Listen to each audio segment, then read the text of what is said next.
अस्सलाम वालेकुम and very good morning. कैसे हैं आप सब? उम्मीद करती हूँ सब ठीक ठाक होंगे। अल्हम्दुलिल्लाह मैं भी ठीक ठाक हूँ। यहाँ पे मैं मेरी मॉर्निंग का आगाज़ हो चुका था और मैंने आज अपने व्लॉग का आगाज़ भी मॉर्निंग से ही किया है। यहाँ पे हम बना रहे थे नाश्ता, मैं और मामा नाश्ता बना रहे थे। पहले हमने चाय बना ली, चाय बनाने के बाद हमने यहाँ पे जल्दी से रोटियाँ भी बना ली। यहाँ पे मैं रोटियों को घी लगा रही हूँ। मेरे बाबा और मेरे भाई जो से वो इस तरह की घी वाली रोटी खाते हैं और मैं और मेरी मामा हम सिर्फ घर में दो लोग हैं जो हम पराठा शौक से खाते हैं। हमसे सुबह नाश्ते में ये वाली रोटी नहीं खाई जाती, तो इस तरीके से हम अपना पराठा बनाएंगे और बाकी घर वालों के लिए इस तरह की रोटियाँ बना लेंगे देसी घी वाली। और यहाँ पे बर्तनों का बहुत ज़्यादा मैस पड़ा हुआ है। बर्तन तो ऐसे इकट्ठे हो जाते हैं जैसे मीठे चावलों के ऊपर चिंटियाँ। तो खैर बर्तन तो धुलते रहते हैं, जितने धुलते हैं उतने ही गंदे हो जाते हैं। तो यहाँ पे हम बना रहे थे पराठे। नाश्ता करेंगे, नाश्ता करने के बाद बर्तन भी साफ़ कर लेंगे। बर्तन मामा साफ़ करेंगे, बर्तन मैं नहीं साफ़ करती, वो मुझे साफ़ नहीं करने देते। वो कहते हैं जब तक मैं हूँ तुम्हारे साथ तो बर्तन मैं ही साफ़ करूँगी, तुम्हें साफ़ करने की ज़रूरत नहीं है। सो बर्तन तो मामा ही क्लीन करेंगी। तो हमने यहाँ पे अभी करना है नाश्ता। पराठे बन रहे थे। मुझे इस तरह का जो पराठा होता है वो बहुत मज़े का लगता है। सूखी रोटी तो सुबह सुबह मुझसे बिल्कुल भी नहीं खाई जाती, यकीन करें। और बर्तन मामा क्लीन कर रही थी और मैंने बाकी घर की सफाई कर ली। अंदर से मैं सफाई करके आ चुकी थी और मैं यहाँ पे बाहर से भी क्लीन कर रही थी। जल्दी जल्दी में सफाई कर रही थी क्योंकि सुबह भी सूरज नहीं निकला हुआ था, लेकिन हब्स भी थी। हवा इतनी ज़्यादा नहीं चल रही थी, कभी चलती थी कभी रुक जाती थी। और सफाई करते टाइम तो आपको पता है ना, कुछ एक्स्ट्रा ही गर्मी लगती है। तो मुझे तो बहुत, वैसे भी मुझे बहुत गर्मी लगती है और काम करते टाइम तो और भी ज़्यादा लगती है।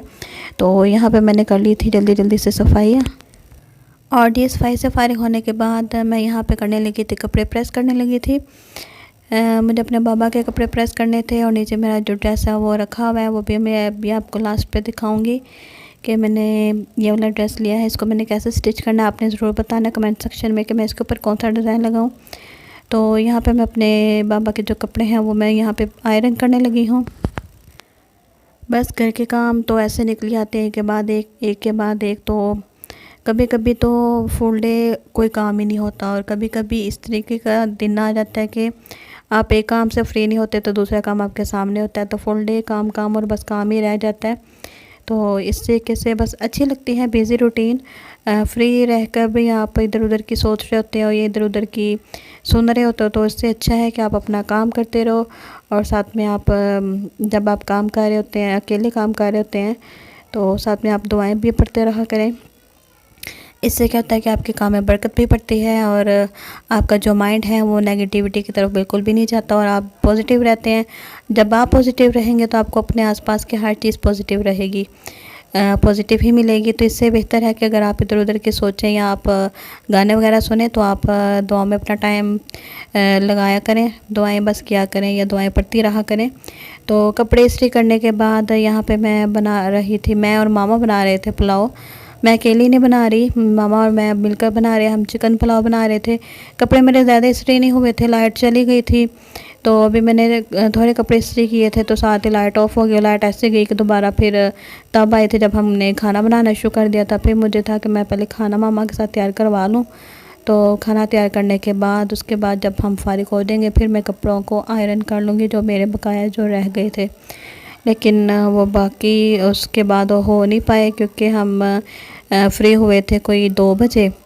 तो 2 बजे के बाद फिर मैंने खाना वगैरह खाया। खाना खा के तो फिर स्टूडेंट्स आ गए, तो वो फिर मुझे टाइम नहीं मिल सका कि मैं कपड़ों को आयरन करती। तो बस यहाँ पे हम बना रहे हैं चावल।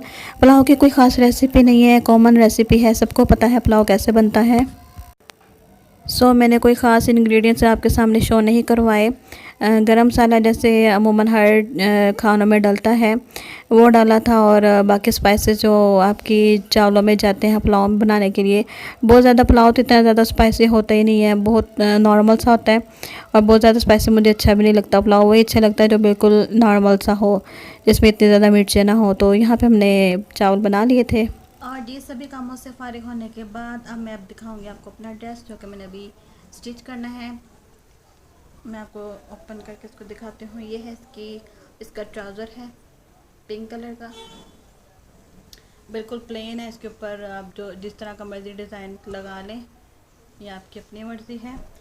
आपने मुझे कमेंट सेक्शन में ज़रूर बताना है कि मैं अपना ये जो ड्रेस है ये मैं इस तरीके से सिलाई करूं। तो प्लीज़ मुझे बताइएगा ज़रूर कि मैं इसके ऊपर क्या डिज़ाइन लगाऊं, मैं इसके ऊपर किस तरीके से इसको डिज़ाइन करके इसको मैं स्टिच करूं। तो मेरी इतनी सी हेल्प आपने ज़रूर करनी है। अब मैं आपको खोल के दिखाती हूँ। ये जो पीछे लटकी नज़र आ रही है ना, ये शलवार में इस्त्री कर रही थी, तो अभी मैंने इसकी जो कमीज़ है वो मैंने इस्त्री करनी थी, वो भी हुई नहीं, तो यहाँ पे भी लटकी हुई है। ये देखें जी,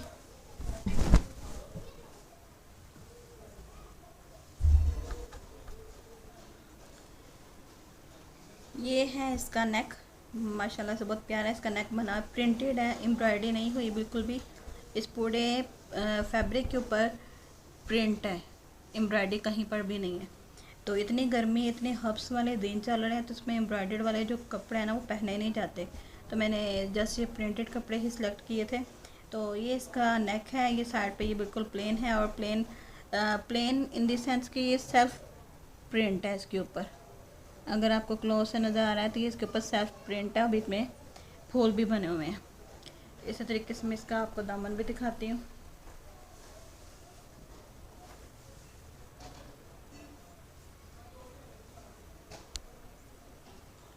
ये इसका दामन है, ये फ्रंट दामन है, वो जो नीचे है वाइट वाले से नीचे उसका बैक दामन है। तो ये है जी मेरी शर्ट की फ्रंट साइड, और जी ये है मेरी शर्ट की बैक साइड। बैक साइड कुछ इस तरीके की है, यहाँ पर उन्होंने छोटे छोटे फूल बनाए हुए हैं, सेल्फ प्रिंट भी है और फूल भी है। और ये दामन जो है वो बैक का इस तरीके का है, और यहाँ तक इसका दामन है, ये आगे से स्लीव शो हो जाएंगे। तो बार इसका जो है वो काफ़ी बड़ा है, माशाल्लाह से खुला बार है इसका। अच्छे से आप कोई ना कोई इस पर डिज़ाइन लगा सकते हैं। अभी मैं सोच रही हूँ कि इसके ऊपर मैं कीव्स हैं, माशाल्लाह से स्लीव्स भी प्यारे हैं। तो ये इसका प्रिंट है, ये जो वाइट पार्ट है यहाँ से इसके जो स्लीव्स शो हो रहे हैं, और यहाँ तक ये जो वाइट है ये इसके अंदर हो जाएगा, इसको अंदर फोल्ड कर देंगे। अब एक चीज़ उन्होंने इस तरीके के बना दी है, इसकी स्लीव्स पर बॉर्डर जो सा उन्होंने इस तरफ लगा दिया है कि आप यहाँ से इस तरीके से बाजू बनाएं। तो मुझे यहाँ से इस तरीके से बाजू अच्छी नहीं लग रही, मेरा दिल कह रहा है कि मैं इस तरीके से बाजू बनाऊँ। तो देखते हैं मैं इस तरीके से बाजू बनाऊँगी खड़ी बाजू या इस तरीके से बनाऊँगी। तो ये जब मैं डिज़ाइन करूँगी, स्टिच करूँगी, तभी आपके साथ शेयर करूँगी कि मैंने इसको किस तरीके से इसके जो स्लीव्स हैं वो तैयार किए हैं। तो जी बस यही थी मेरी आज की रूटीन, आज का मेरा व्लॉग। इसके साथ दुपट्टा नहीं है, ये 2 पीस सूट है। तो दुपट्टा मैंने इसके साथ मैच करवा लिया था, तो मैं आपको बाद में दिखाऊंगी, वो मैंने ले लिया है। और ये इसका ट्राउज़र है, जैसे कि मैं आपको पहले भी दिखा चुकी हूँ, पिंक। तो जी अभी तक अगर आपने मेरे चैनल को सब्सक्राइब नहीं किया तो काइंडली सब्सक्राइब माई चैनल। मेरी वीडियो पसंद आए तो मेरी वीडियो को लाइक भी कर दिया करें, बहुत ज़्यादा एफर्ट से बनती है। और अल्हम्दुलिल्लाह तो मौसम भी बहुत प्यारा था। तो इसी के साथ ही मैं आपसे इजाज़त चाहती हूँ, मिलती हूँ आपसे नेक्स्ट वीडियो में। अपना ढेरों ढेर ख्याल रखिएगा, मुझे दुआ में बहुत ज़्यादा याद रखिएगा। अल्लाह हाफिज़।